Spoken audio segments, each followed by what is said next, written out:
But you are Westside Wells. Oh yeah, you are. Mr. Wells, straight from Charlotte. How you doing, man? Doing good, man. Can't complain. Can't complain. Word. I mean, life's good right now. I mean, you know what I'm saying? Verified Twitter check.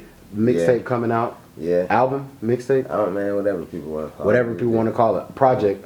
Project's coming out. You know what I'm saying? And you know what I'm saying? Life's good, like you said. That's great. And you're missing the doobie wrap because you do got the light S curl on there. Yeah. What happened? Like, bro, see, I resent the S curl statement because look, ain't no water, ain't no drip to this. That's all natural. Dry. That's just that natural dry. Just straight if you take a comb through it. You know what I'm saying? Straight. Go right back. You feel me? That's real. You feel me? That's real. But you are Immaculate Taste. And for people that don't know, what is Immaculate Taste? And break down the branches for me. If Immaculate Taste is your one-stop shop for your creative needs. You know what I'm saying? Like, I don't know, man. We just a real collective like of dudes, man. It started with me and my two cousins, Mike and Alec. Word. And, you know, we got it off the ground. And along the way, you know what I mean, we met, like, Mikey, Tommy. There's a couple people that added to, like, I mean, the worth, the brand, and, like, we're just bigger now. Like, we're going good, you know? Most definitely. And you said the beginning stages was with you and Mike T, Tambaji, He's So Ugly. But that's my man's. He talked about that situation, how y'all met, and what really... Bro, like, yo, we gonna take nothing and turn nothing into Immaculate Taste. Well, I forget if I mentioned if he was my cousin, but yeah, that's my cousin. Yeah. So I've always met this nigga, like, from the beginning. From the jump, he's just been family all the way. And it's crazy, man. He's just always been super duper invested in whatever, you know what I'm saying, I've been in, along with whatever he was doing. And it's crazy just how whatever we were doing just matched up. Like, you know, if I was doing basketball, he wanted to be a trainer.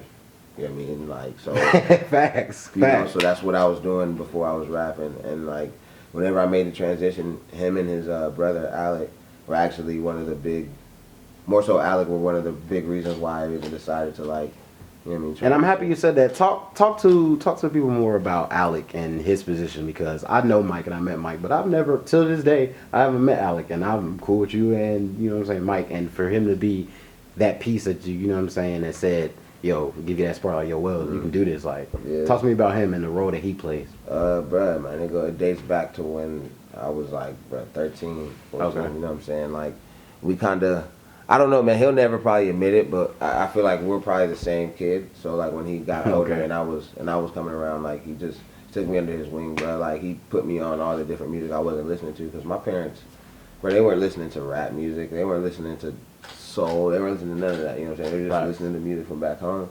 So that's how I got into the rap game. He introduced me to that music, along with just introducing me to other shit, bro. Like, just putting me on game, putting me on life. From there, you know, I branched out. I had my starting point.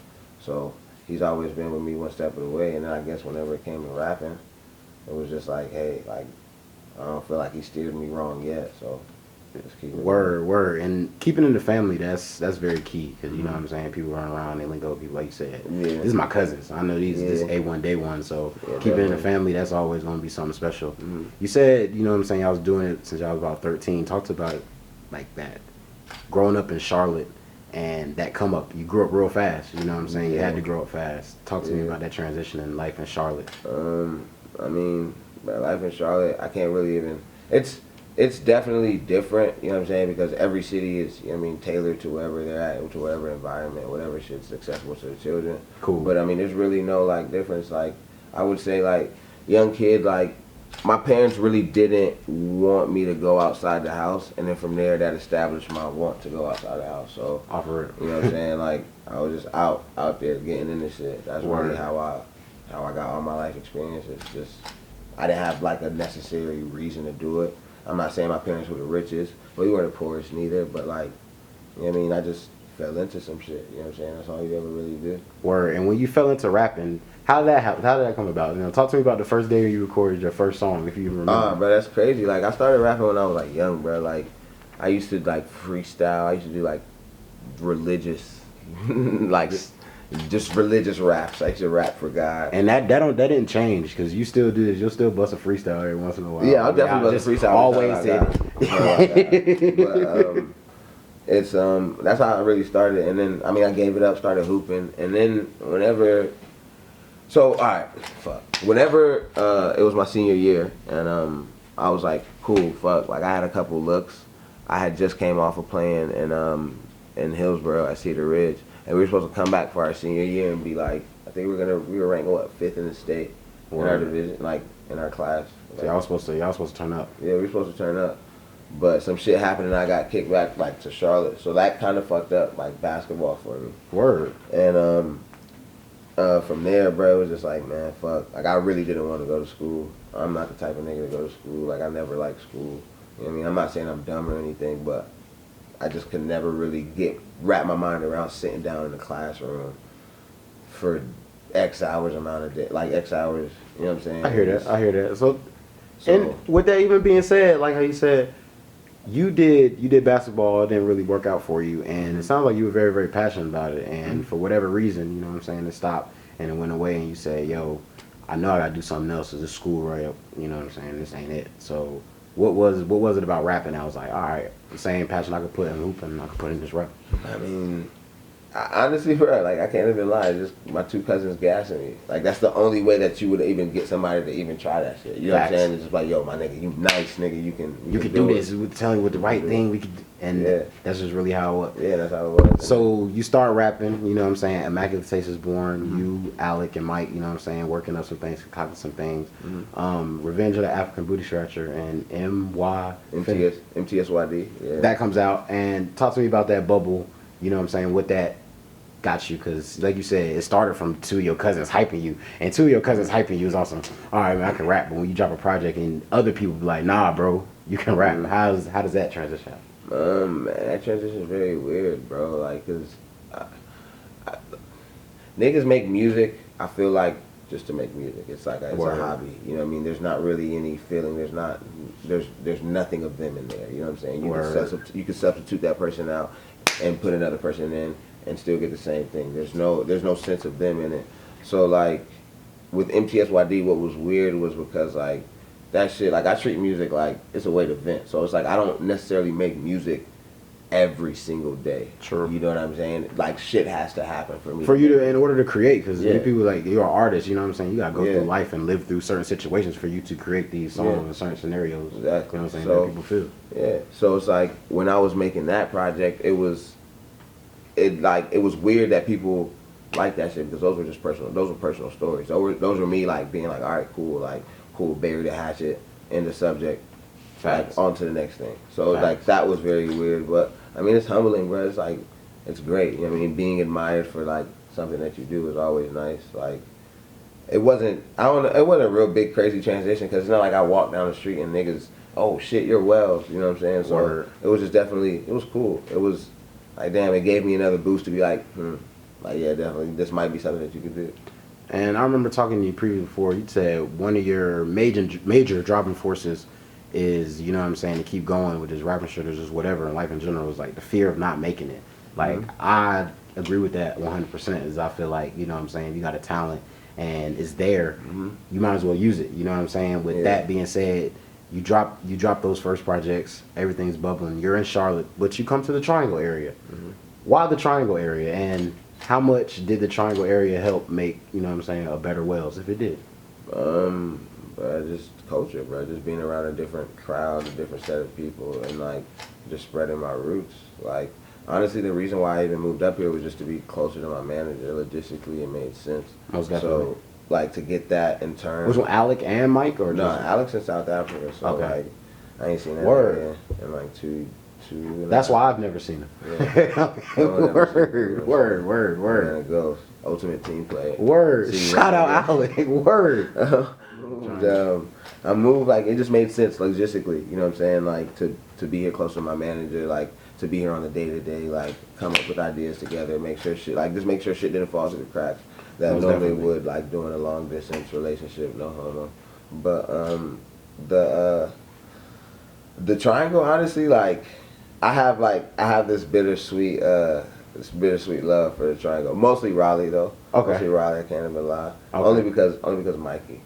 Why? You know what I'm saying? Because like he be repping Raleigh really, really hard. Like, but you have to. Raleigh is, you know what I'm saying? It's the place of. Nah, it's nothing. It's what? It's nothing. Hold on. Hold on. Stop the presses. Stop the presses. No, I'm biased. Charlotte should be the capital, bruh. I mean, That's why y'all got the All-Star game. For real though. That I would mean, benefited you y'all. That would have benefited. It would have. That's true, but they took it from Charlotte though. Okay. That's like they didn't consider y'all for it. Hey, give us 5 minutes. They didn't consider y'all for it. Give us 5 minutes. The Triangle area in general. You said you spent time in Chapel Hill, but you said you spent time in Raleigh too. But you like Chapel Hill. It's a bittersweet kind of thing with Raleigh. Talk to me about the good things, and talk to me about the things that you didn't find good with Raleigh. But honestly, like I'm not even gonna sit here and go off and listen. No, you don't got to, because it's not because I don't have anything that it's just like literally because like this nigga Mikey, bro. I just like he reps it so hard, like niggas. He reps it so hard to the point you're bro, like it's just like it's like, bro, it's not even all that. Like like, bro. All right, well, what is one of those one driving things? It was like, yo, like stop. What was one? He went over a cliff with it, bruh. Like just niggas and they Dougie, bruh. Niggas from Raleigh love to fucking Dougie. Like that shit gay, bruh. Y'all Bruh, what? Yo, how though? Like, what's gay about it? What do Charlotte? No, I'm fucking with you. No, it's just, bruh, like, bruh. Let's stop talking about Raleigh and Charlotte, bro. We ain't even got to go into Raleigh and Charlotte, bro. Cause you right now, bro. I'm thinking about walking out. Whether it was from Raleigh or Charlotte, Triangle, whatever. Niggas is out here doing it. Like you said, you're from Charlotte. You met a lot of people out here in Raleigh that's doing their thing. Greensboro. Right now, the whole state as a whole is really cooking up and really doing this whole music thing. Yeah, where do you see yourself in this point, you know what I'm saying? And where do you see yourself in the future? As far as North Carolina hip-hop? Oh, man, like, I feel like, I don't know, man, like, it is what it is, bro. I'm just another nigga out here just trying to put the city on, like, respect. You know what I'm saying? Like, I'm not really the one to sit here and say, like, yo, I'm first, second, third, or fourth. It don't really matter to me, bro. Respect. At the end of the, like, at the whole state, yeah, you know what I'm saying? At the end of the day, it's just like, it's not about who does it first, it's about who does it right. At the end of the day, so it doesn't matter. You know what I'm saying? Exactly. So it's like, it don't really matter to me. I don't mean, like, it's cool. You know what I'm saying? Wherever anybody wants to put me at, that's just what I feel. And in the future, like, I just hope to last, bro. Like that's it. Like longevity. Like I feel like no one really wants that. Everyone's focused on it right now. You know? Word. Building. I want to build it from the ground up at least. Word. You know? Start a label, run it, sign yourself. Started a label. You know? Run it, sign yourself. That's a major key. Word to nine. People might not know, like you said, you used to hoop, but you know what I'm saying, you still do this. I was out on the court with you less than 2 weeks ago, and we was giving them buckets on Green Road, and you played like 06 Wade, and you did tell me that Wade is your favorite player. Talk to me about how he became your favorite player in that 06 finals where he just went stupid. Bro, Wade's been my favorite player for like a minute, bro. I just love this nigga game. Like, facts. I was like before in basketball, I couldn't shoot really well. Word. All I had was like the drive game, so like he was another player that just had to made drive. it possible. You know what I'm saying? He was just, I don't know, man. The way he played was just so different. It was just so fluid and nice, you know. Word. So I like that. And then whenever he got to the Heat, he was an underdog. But like, yo, they told this man that he couldn't shoot, right? Word. He goes out and drops what? I think it was 40. Was it 40 on the game that they closed out and shot like, I want to say he only missed 2 shots, like either 14 to 16 or 13 to 15 from the fifth. When this past season? No, this was 06 Wade. Oh, okay. Oh, yeah, in the finals. My fault. You feel what I'm saying? Like he averaged like around 35 at that finals too. Stupid on some, because I thought he was baby MJ. He did put that old Shaq on his back. So now that he's here in Chicago, what would you like to see for the rest of Wade's career? Bro, he's gonna be a 20. I think he's gonna be a 20-point guy. If not 20, 17 to 20 in that ballpark. He'll be good though. I think like they got a really, really good backcourt, like front three. You know what I'm saying? It's ridiculous. And they're very young because Bobby Porter's hooped up. You know what I'm saying? Valentine, you know what I'm saying, hooped up with him. They got a nice little. They still got Miritic too. Miritic, he dirty. That's a nice squad. They can work Rondo the point guard. Rondo, Jimmy Butler, Wade. You gonna have Jimmy Butler at the 3. You know what I'm saying? It's disrespectful. He just getting USA experience points right now too. So that's. It's about to be something very disrespectful. This man has no Wi-Fi. He went one summer with no Wi-Fi in his crib. Like, who? Jimmy Butler. Is that possible? He did this? Yes, it's possible. He lived with no Wi-Fi. Why? Like, he's just working on his game. Damn, yeah. So if you turn off your Wi-Fi, you can just get. I think it was a year before he won the 6th man of the year. Oh, he's serious. 6 man or best improved player. He did most improved. Most improved player. Bull's about to be something serious. The way you living is making your mother nervous. Yeah. Is it really? Yeah, the way I'm living makes my mom nervous. It is. You know, like, I don't know. She calls me, I say once every 2 days. Once every other day. Every other day. Shout out calling mom, her voice, man. Word. Nah, don't shout her out, bro. She just stop. Could we shout grandma out though? Yeah, shout out grandma. Grandma on. Yeah, Grandma on.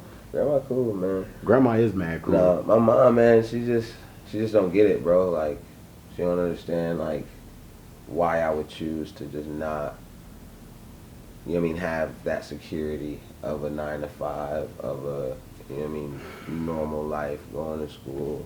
They can't relate. You know what I'm saying? Like, and I understand why people would do it. I get it. I understand, like, and I'm not knocking that at all. Like, it's just not for me. Like, you know what I'm saying? Like, what's the point of doing something that I don't absolutely like? Like, even if, like, all right, cool, I might find something interesting, but there's some things that you find interesting, but you're not gonna, like, devote your life to. Like, Word. That's what a career is, man. Like, building and climbing in a company. Like, what's the point of, like, fighting with another person in the company that probably went to the same Ivy League school as you? What's the difference between that and me trying to be a rapper?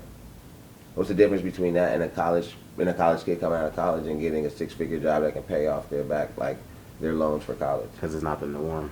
You know what I'm saying? No, but what's the like? I feel like the odds are the same. They're hand in hand. It is. Hand in hand. Like, to find a job right after college that'll pay for your, like, you know what I'm saying? That'll, like, in your respective field. Come on, yo. Like, I was 19 years old and I was an expo at Kipo's. There's this restaurant in Chapel Hill. This dude was like 26, had a master's degree in psychology. I was telling him when to go pee. Like, that's when I knew this shit was a joke. Like, for what?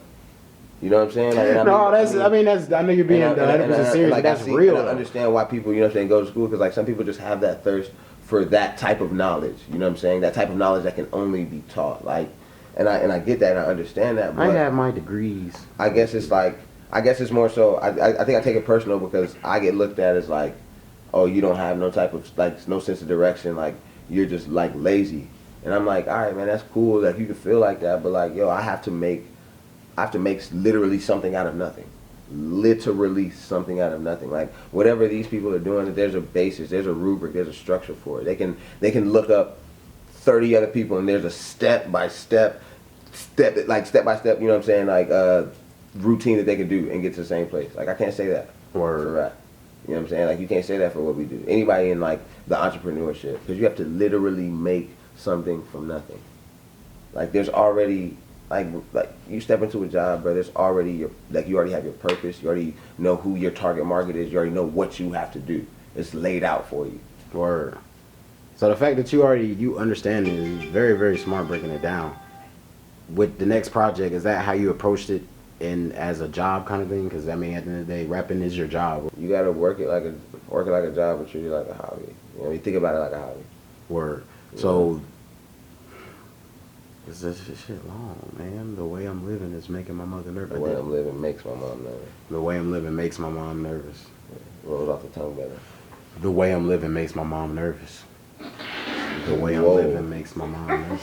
All right. What was it like? That was like Tyrese. Like, that was really the way I'm living makes my mom nervous, bro. I don't know. That's your next project, Metro. Some other special guests. You know what I'm saying? Talk to me about that project, and you know what I'm saying. When can we be expecting? Man, there's no real release date, but word. I mean, I can talk about it. It's in relation to MTSYD. Okay. Revenge of the African Booty Scratcher. Okay. That project, so I'll take it back. That project was pretty much my coming out. Yeah. Coming into the world and telling the world, like, yo, I'm African. I'm an African rapper. You know what I'm saying? Like, that is one side of me. You know what I mean? I'm trying to get the world to understand that and embrace that. And I just felt like there was no real rapper. Are you the first African rapper? I mean, I'm a hip-hop debatable. That's debatable, but there's other African rappers. And what qualifies you to make you like an African rapper officially? Because most, they don't really, there's no sense of it. You wouldn't know. You know what I'm saying? Like, I've been, like, literally, like, they don't broadcast it. Like, you have to like look. Rap Facts will find out that Tyler the Creator was African. Wale the Creator, like Wale, you have to find out that he was African. It's not like okay, I see. Like, okay, it's not like something that they. You're like, yo, nah, nigga, I'm proud. Like, look at anything in their music. What does that relate to? Like them being African. Word. Like, you feel what I'm saying? Word. Huh? Obu Wale, that is his name. But it did take a minute for him to say it though. When Wale first came out, like I thought it was just a DC nigga. I didn't know he was an African. Like exactly. And like same thing with Tyler the Creator. You know, it was just like. But my thing is like, why I say that is because, bro, they know how it was to be African, bro, or maybe they don't. Word. That's different. Talk to how was it being African? Bro, like it depends, bro. There's always like there's levels of how serious it is. It's like being African American. Like it all really just depends on your parents. Honestly, that just literally depends on your parents. Are your parents the type of parents to really still instill the ways of Africa now in America, or are they the type to adapt? And it just really depends. My parents were the type to adapt. Facts. You know. That's why the way you're living is making their mother nervous. Yeah, exactly. Word. That's really like more and more I say it, the more and more I like it, because that's really like I can really relate to that. Because my mom, I ain't gonna talk about that because I'm doing the business with it. No, I want to be the best in the game. I'm trying to be on top of everybody. You feel what I'm saying? This mine. I got John Blaze shit. You know what I'm saying? These niggas ain't recognizing. They ain't recognizing. You feel me? I had that shit. I been had that shit. I'm on that shit. I own that shit. These niggas just clone that shit.